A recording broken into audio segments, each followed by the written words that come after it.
Hello students, I am Dr. Anurag Verma, a professor in zoology in Sri Chaitanya.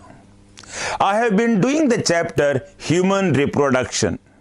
In my last class, I have completed the male reproductive system. Now, let us start with the human-female reproductive system. To begin with, what are the different parts in the human-female reproductive system? Be careful about this. There are a pair of ovaries in the abdominal cavity. Remember, the male gonads are outside the abdominal cavity, but the ovaries are inside the abdominal cavity, the lower abdomen, also called the pelvic cavity. Then there are oviducts, also known as the fallopian tubes, again a pair. Uterus, which is also called womb, the vagina, and external genitalia. There are few structures in the external genitalia. All those structures are combined by a term called vulva. So, what is vulva? Vulva is a common term for all the external genital structures. Students, let's begin with the ovaries now.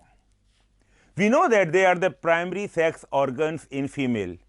And now, can you recall what are the primary sex organs in male? Yes, you are right, they are testes. Ovaries lie inside the abdominal cavity, the lower abdomen, the pelvic cavity, and the testes, they lie outside the abdominal cavity, they are extra-abdominal. So, they are the primary sex organs. Hope you know the difference between the primary and the secondary sex organs. Again, listen, the primary sex organs are the organs that produce gametes, and the secondary sex organs are the organs that don't produce gamete, but they participate in reproductive process. Then there is a term called secondary sex characters. My dear student, secondary sexual characters are the characters that help to distinguish male from a female. I hope you have understood, and we call them secondary sex character because they appear at puberty. So, primary sex character, the character by which we are born with, and the secondary sex characters which appear at puberty. Let us come back to ovaries now. Ovaries are oval in shape. They are oval in shape. The length of the ovary is about 2 to 4 centimeter. The length of the ovary is about 2 to 4 centimeter. They are mostly, they are almond shaped. They are almond shaped. They are suspended in their place by many ovarian ligaments. Some of the ovarian ligaments are, number one, the broad ligament, the ovarian ligament. Now, these ligaments are cord made up of connective tissue, dense fibrous connective tissue. This is the structure, the section of the ovary. Now, please pay attention to all the structures here. As you can see, it is almost oval in shape. The outermost blue colored membrane that you see, my dear student, this is the germinal epithelium, and followed by germinal epithelium is the tunica albuginea.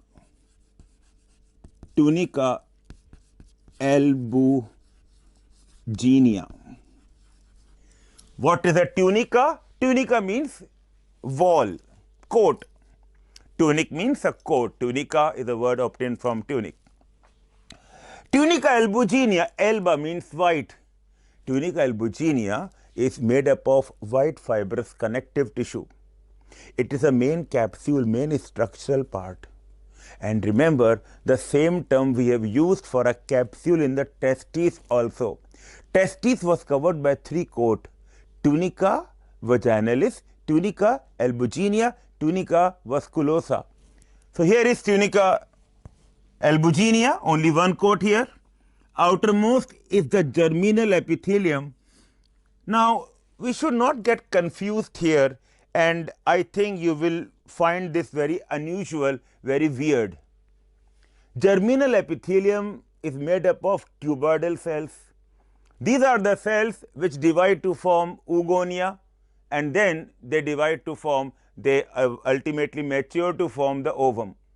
That is what we have seen in the spermatogonia, then primary spermatocyte, then secondary spermatocyte, and finally spermatids. But here you see what? The germinal epithelium is outside a tough fibrous membrane. So, how come it can form the ova? Now, my dear student, please pay attention. There are no new ova formed after birth. Again, after birth of a girl child, no new ova formed in her life. All the ova that are formed, they are formed in the intrauterine life, the prenatal life. In the beginning, about 7 million ova are formed. Then many of them degenerate. At the time of birth, each ovary has about 1 to 2 million ova. And you know, at the time, they start degenerating after birth also. At the time of puberty, each ovary has about 60,000 to 80,000 ova. And there is no formation of new ova. So, this is this germinal epithelium is actually a misnomer term. It is a misnomer. We have given the term, but it is not going to give rise to the germ cells. Now, these are the ovarian follicles at different stages of development. Now, these are the different stages of development, as you can see here.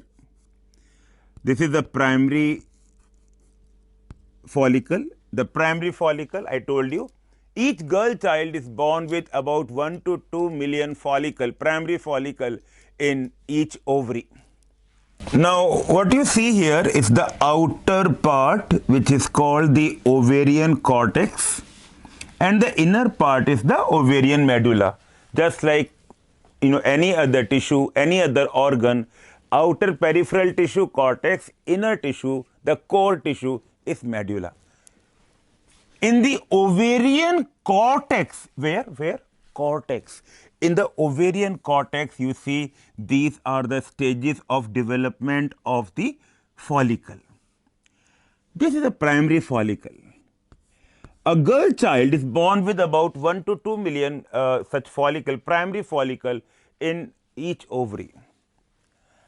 They remain like that, and now when the puberty comes, when the menstrual cycle begins, then this primary follicle start developing further. But they remain in primary follicle after birth to puberty.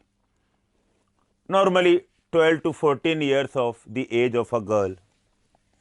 The primary follicle, they get some more layers and it becomes the secondary follicle.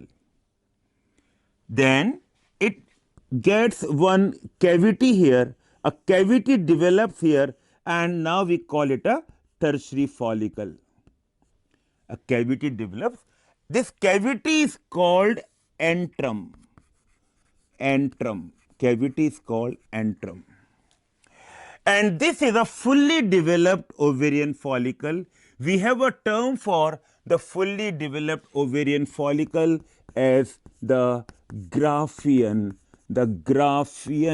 follicle.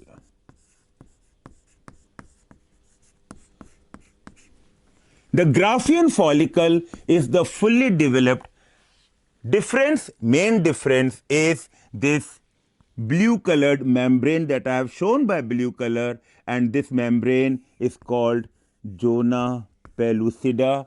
I'll write it here. The membrane is called zona pellucida. It is a non-cellular membrane, zona pellucida.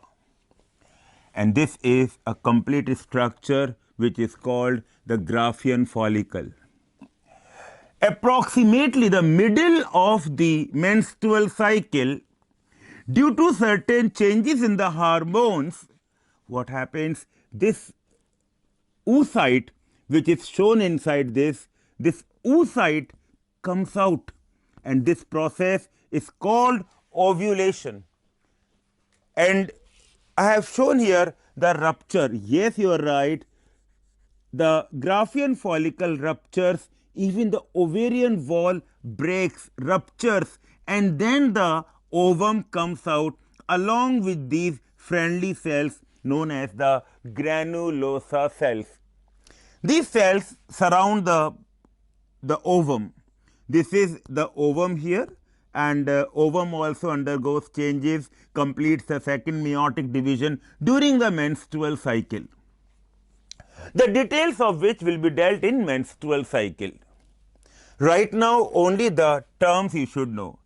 After the ovulation, which is approximately in the middle of the cycle, the remaining granulosa cells are turned into a yellow colored body which is known as corpus luteum.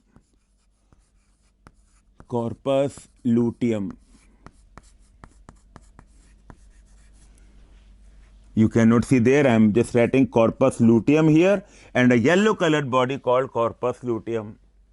There is a hormone pituitary gonadotropin LH which causes this luteinization, the development of a yellow colored pigment inside the cells called lutein, and this structure looks like a yellow body and therefore called corpus luteum. Corpus means body, luteum means yellow. This is a fully developed corpus luteum, and finally what happens if the ovum is not fertilized, then this corpus luteum degenerates. It ultimately becomes a white scar which is known as corpus albicans. Corpus albicans. Hope you have understood the structure of the ovary. Now we will see the structure of the full reproductive system of a female. Now what you see here is the outer part which is called the ovarian cortex, and the inner part is the ovarian medulla. Just like any other tissue, any other organ, outer peripheral tissue cortex, inner tissue, the core tissue is medulla. In the ovarian cortex, where cortex, in the ovarian cortex you see these are the stages of development of the follicle. This is a primary follicle. A girl child is born with about 1 to 2 million such follicle, primary follicle in each ovary. They remain like that, and now when the puberty comes, when the menstrual cycle begins, then this primary follicle start developing further. But they remain in primary follicle after birth to puberty. Normally 12 to 14 years of the age of a girl.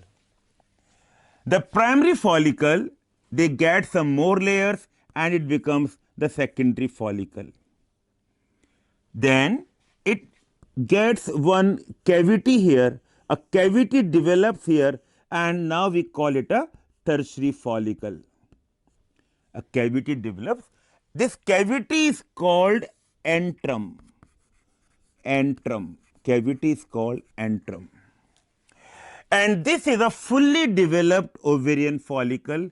We have a term for the fully developed ovarian follicle as the Graafian follicle.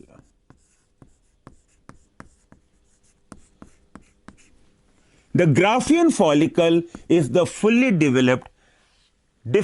Main difference is this blue colored membrane that I have shown by blue color, and this membrane is called zona pellucida. I'll write it here. The membrane is called zona pellucida.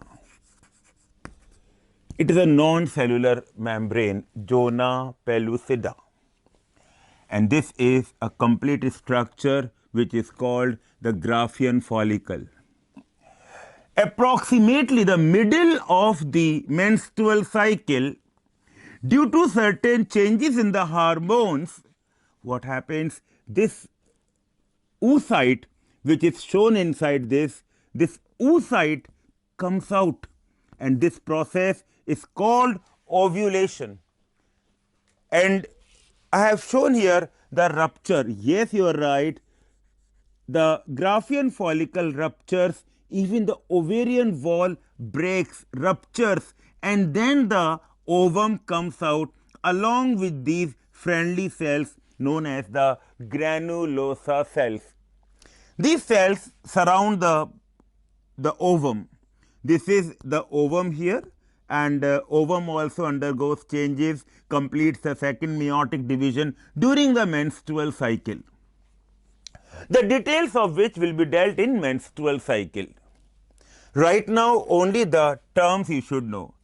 After the ovulation, which is approximately in the middle of the cycle, the remaining granulosa cells are turned into a yellow colored body which is known as corpus luteum. Corpus luteum.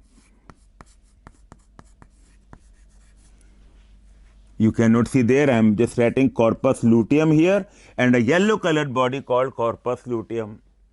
There is a hormone pituitary gonadotropin LH which causes this luteinization, the development of a yellow colored pigment inside the cells called lutein, and this structure looks like a yellow body and therefore called corpus luteum. Corpus means body, luteum means yellow. This is a fully developed corpus luteum, and finally what happens if the ovum is not fertilized, then this corpus luteum degenerates. It ultimately becomes a white scar which is known as corpus albicans. Corpus albicans.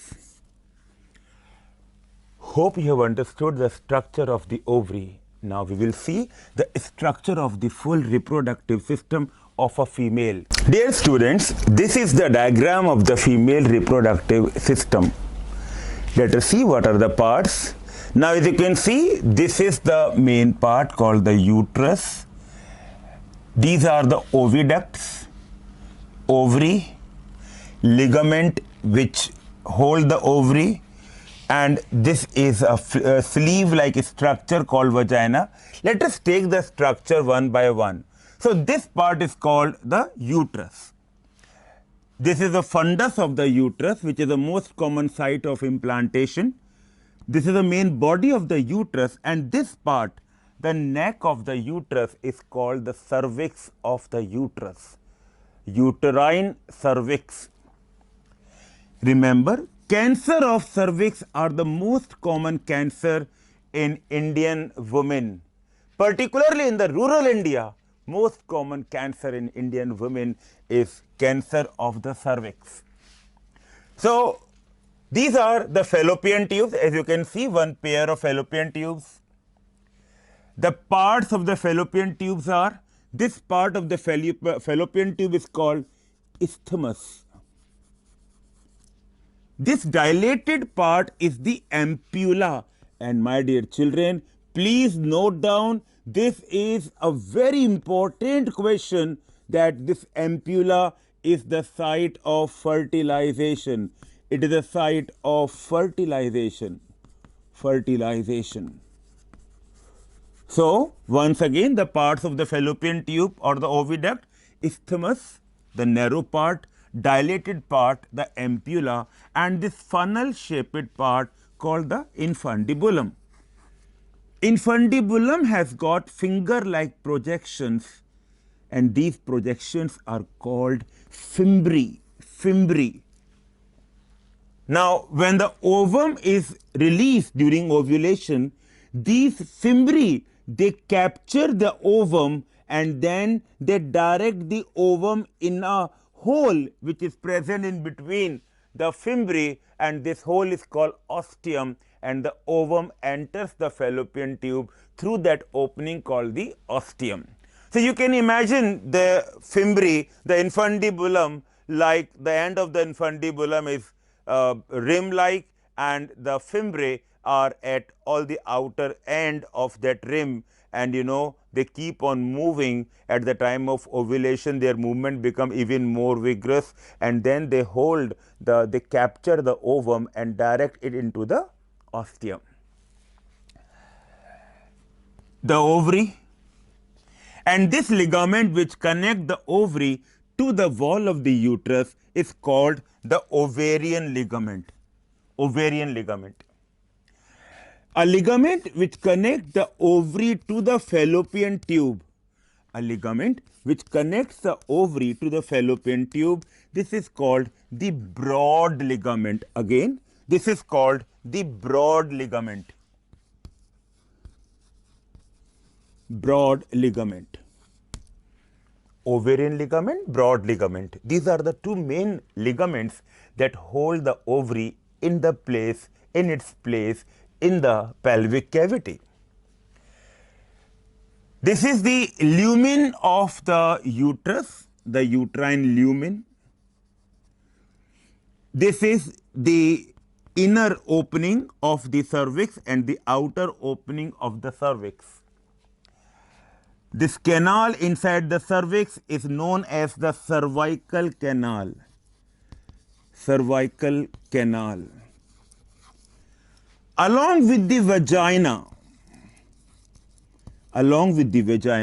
they form what is known as the birth canal. Remember, the birth canal. Along with the vagina, they form the birth canal. This opening, outer opening of the cervix is known as the outer os. Os is the opening, os, os, and this is the inner os. This part is called, this opening is called the inner os. In some literature, they even call it external os and internal os. They have the same meaning. Os means the opening, external and internal. This is the inner lining of the uterus, which is a very, very important lining of the uterus. This inner lining of the uterus is known as endometrium. Endometrium. The main wall, which forms the thickest wall, this is the muscular layer known as the myometrium. Myometrium is the muscular layer. There are smooth muscles, and this myometrium forms the thickest. It forms the thickest layer. Endometrium is the innermost layer. Where I have shown this with yellow color, this is the outermost layer, and this layer is called the perimetrium. Perimetrium. My dear students, metra is a term used for uterus. Endometrium, myometrium and perimetrium. One question here is, endometrium undergoes cyclical changes during the menstrual cycle.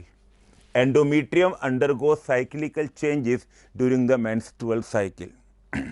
Endometrium is the main place where the implantation of the embryo takes place. Implantation occurs in the endometrium. Then, my dear students, this is the vagina, this is the internal vaginal mucosa, and this is a vaginal opening, vaginal orifice. At the opening, there is a partial covering of a very thin membrane, which is known as the hymen. It is not necessary that hymen is present in all the girls. sometimes what happens, a sudden jerk or a jolt, or maybe cycling, playing, in those physical maneuvers, the hymen breaks. So, and hymen also breaks after the first intercourse. It may present, and after that it may break after the first intercourse. My dear students, my point here to note down that hymen presence or absence of hymen is not a sign of virginity. You cannot say that if hymen is absent, the woman has experienced sexual intercourse before. Or sometimes even the presence cannot deny any previous sexual activities.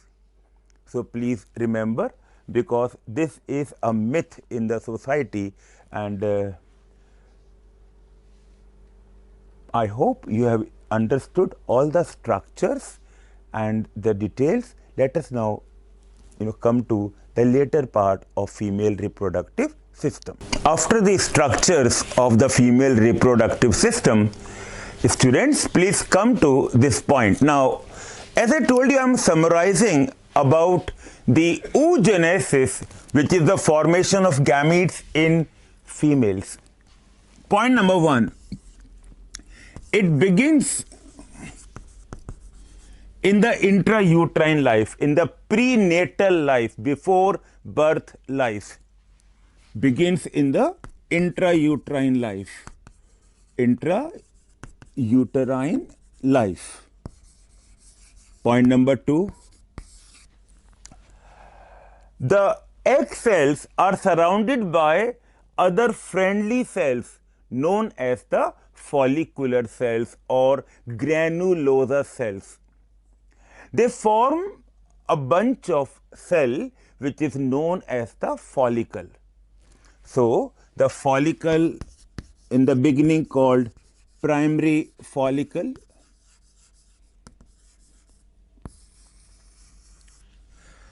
many million follicles are formed in the ovary, many million of them formed, and many million of them get degenerate in the prenatal life, before birth life.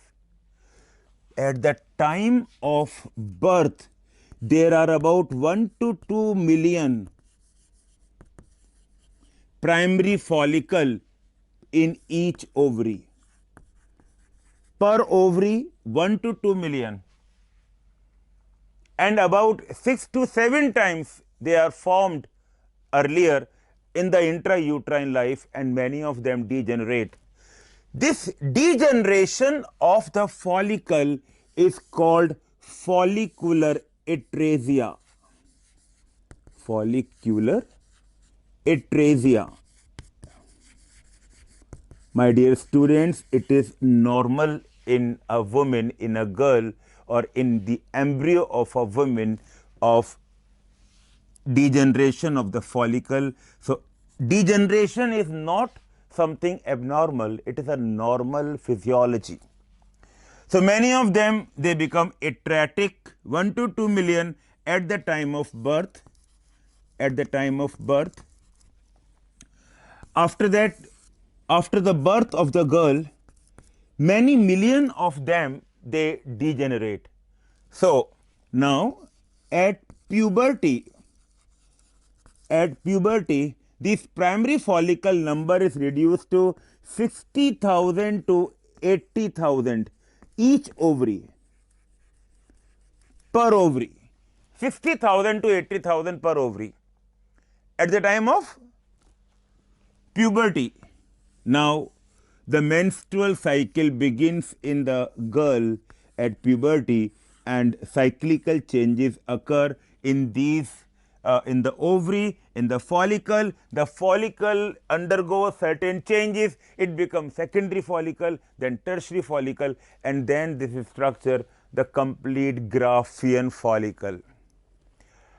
This is facilitated by a hormone from anterior pituitary known as FSH, follicle stimulating hormone, and that is why the name FSH, follicle stimulating hormone. It stimulates the primary follicle, and then it stimulates the development of the Graafian follicle eventually.